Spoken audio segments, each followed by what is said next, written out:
അമ്മ പറഞ്ഞു പ്രീത കാശ്? ശനിയാഴ്ച കിട്ടത്തുള്ളൂ, ബാക്കിയുള്ള ദിവസം അവധിയാണ്. അന്നേ കിട്ടത്തുള്ളൂ ഇനി കാശ്? അച്ഛൻ്റെ കാശ് 31-ാം തീയതി വരുമായിരുന്നു, 30-31 വരുമായിരുന്നല്ലോ.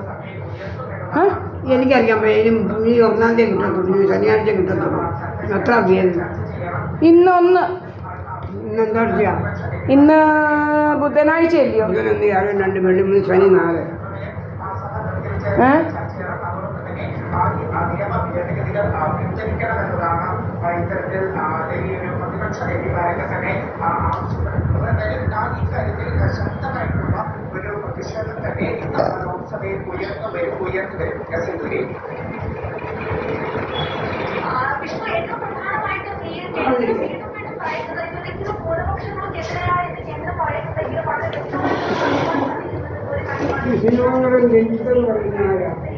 രഞ്ജിത്തല്ല, സംവിധായകനാണ് ഇത്.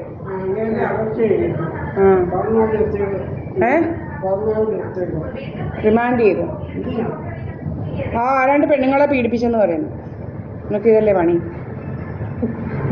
ഇതാ വലിയ സംവിധായകനാണെന്ന് പറഞ്ഞിട്ട് വല്ല കാര്യമുണ്ടോ? അവന്മാർ ഇങ്ങനെ പല മൂടുപണം അണിഞ്ഞ് നടക്കുന്നവന്മാരാണ് അവിടുമാരുവാ കുറേ എണ്ണം.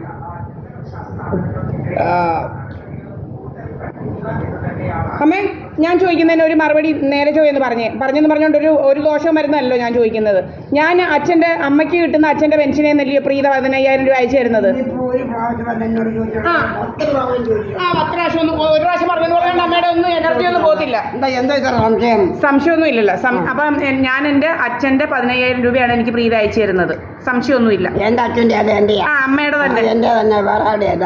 നിന്റെ അച്ഛൻ മരിച്ച പിന്നെ നിന്റെ അച്ഛൻ എവിടെ കിട്ടുന്നത്? എനിക്ക് അത് തന്നെ പറയുന്നത്.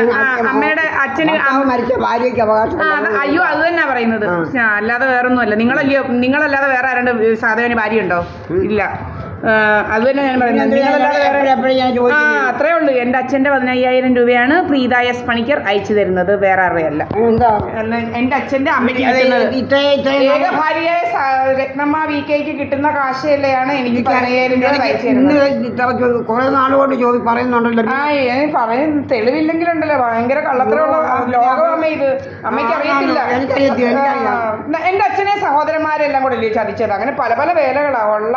ഇപ്പോഴും അമ്മമാരെ പല രീതിയിലാണ് നമ്മളോട് ഗുസ്തിയും കൊണ്ട് വരുന്നത്. മന്ദിരത്തിൽ ചെല്ലുമ്പോൾ ഗുസ്തി പല ഗുസ്തിയോ അമ്മമാർക്ക്. എന്നെ ഇത് അടിക്കാനൊക്കെ അവിടെ വെച്ചില്ലേ ചാടി വരുന്നത്. നിന്നെ ശരിയാക്കി കളയും, നിന്റെ കാലും കൈയും വെട്ടും, അങ്ങനെ ഇങ്ങനെയെന്നെല്ലാം പറഞ്ഞതാ. എന്നെ അങ്ങ് റെഡിയാക്കി കളയുന്നവൻ സോമരാജനും മോഹൻ സിംഗും കൂടെ.